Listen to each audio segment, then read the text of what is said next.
when I look at the situation and the facts, I don't see President Putin really willing to get peace now.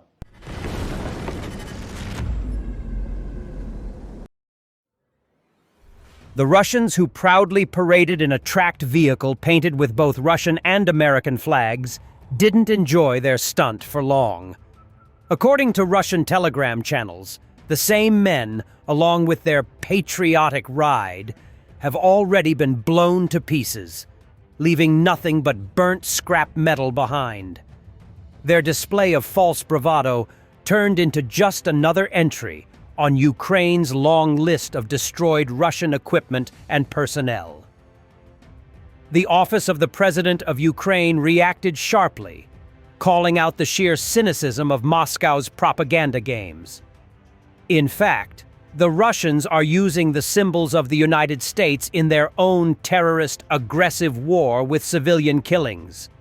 Utter insolence, wrote Andriy Yermak, head of the presidential office. It is a bitter irony.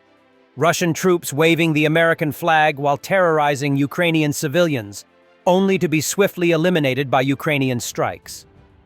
Their attempt at theater ended, as usual, in flames. And one more reminder that propaganda doesn't protect from precision fire. Russia's new Max Messenger app, which the government is trying to force people to use instead of Telegram and WhatsApp, reportedly systematically spies on its users. It accesses and records all processes on the phone, checks what apps are installed, and leaks unsent text. The Russian government's recent decision to block Telegram and WhatsApp audio and video calls, as an apparent prelude to formally banning both apps, has caused chaos in Russia, as virtually the entire population uses the two apps. In place of WhatsApp and Telegram, it is attempting to push people to a new app called Max, developed by Russian social media company VK. It is intended to become a national messenger app similar to WeChat in China, where Telegram and WhatsApp are already banned. There have been widespread suspicions that Russia would use Max would spy on users, as WeChat does on behalf of the Chinese government. Not surprisingly, this seems to be the case, as an analysis of its APK file has found.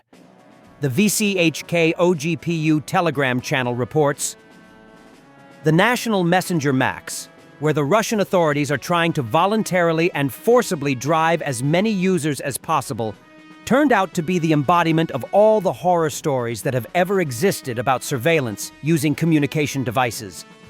As a result of the analysis of the APK file of Max by GitHub experts, it turned out that the messenger tracks absolutely all processes on the mobile device, collects personal data and geolocation, records video, sound, and what is happening on the screen, records the full list of installed applications and text entered by the user, even not yet sent.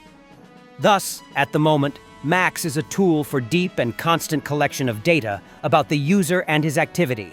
With the help of auto-start mechanisms and constant background services, continuous surveillance of the user is ensured using the messenger. What is particularly impressive is that yesterday the press service of Max tried to refute some messages in Telegram channels regarding the work of the messenger. The answer regarding the camera operation turned out to be awkward. According to the service's PR people, the user activates the computer camera in Max only when he initiates this function, for example during a video call. And without active user action, the application does not request access to the camera and does not use it. 2 points are interesting here. Firstly, the ability to configure access to the camera and microphone is absent from the functionality of the application itself. Secondly, the Max press service responded to only one of the many complaints made against the messenger. Presumably, this means that everything else distributed in Telegram channels is true. The bodies of 1,000 fallen Ukrainians have been returned to Ukraine, including defenders from the Donetsk, Zaporizhzhia, Luhansk, and Kursk directions.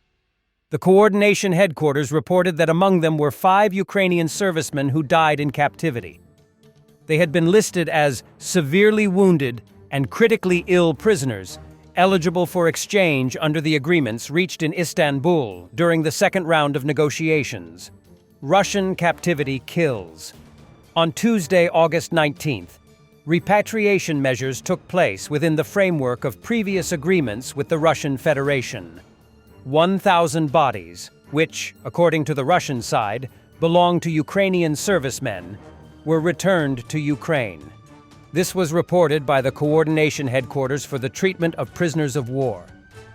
According to the headquarters, among those repatriated are 5 bodies of Ukrainian servicemen who died in captivity. They were on the list of seriously wounded and seriously ill prisoners designated for exchange under the agreements reached in Istanbul during the second round of negotiations. The Russian side continues to stall and fails to fulfill its obligations.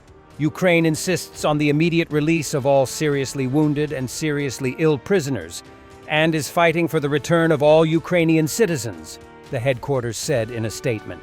Defenders from the Donetsk, Zaporizhzhia, Luhansk, and Kursk sectors were also returned on the shield. In the near future, law enforcement investigators, together with expert institutions of the Ministry of Internal Affairs, will conduct all necessary examinations and identification of the bodies. Earlier, investigators had already established that Russia was mixing the remains of its dead servicemen with the bodies of Ukrainian defenders being handed over for repatriation. During the examination, experts from the Ministry of Internal Affairs found distinctive insignia and tattoos with Russian symbols among the remains. In addition, the elements of military uniforms and other signs indicating that the bodies belonged to Russian soldiers were found.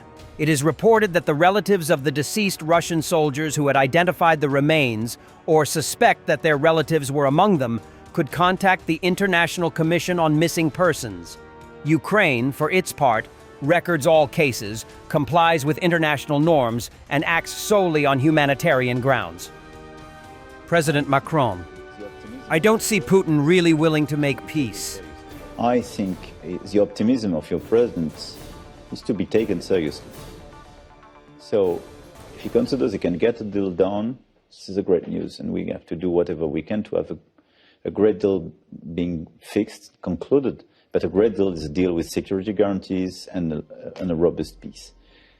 As far as I'm concerned, when I look at the situation and the facts, I don't see President Putin really willing to get peace now. But perhaps I'm too pessimistic. Lavrov wants Russia to be one of the security guarantors for Ukraine. He thinks then the guarantees will be truly reliable. Wow. We are in favor of these guarantees being truly reliable. And here we have a very good example, which, by the way, relates to the initiative of the Ukrainian side itself. As it was in Istanbul in April 2022, the Ukrainian side proposed, and our delegation then agreed, to develop security guarantees, which would include all permanent members of the United Nations Security Council, that is the Russian Federation, the People's Republic of China, the United States, France, and Britain. And plus individual countries, Germany was mentioned, Turkey was mentioned, and other countries that might be interested in joining this group of security guarantors. I am sure that in the West, primarily in the United States, they perfectly understand that seriously discussing the issue of security without the Russian Federation is a utopia, a road to nowhere. Thanks for watching, and don't forget to subscribe. Also, if you want to support Warthog Defense, please become our member and get early access to new videos, exclusive members-only videos, and become administrator in comment section. The membership link is in the description. Rescues every day. We had a guy last week at 6 rescues in 6 days. You know, he's doing the job every day.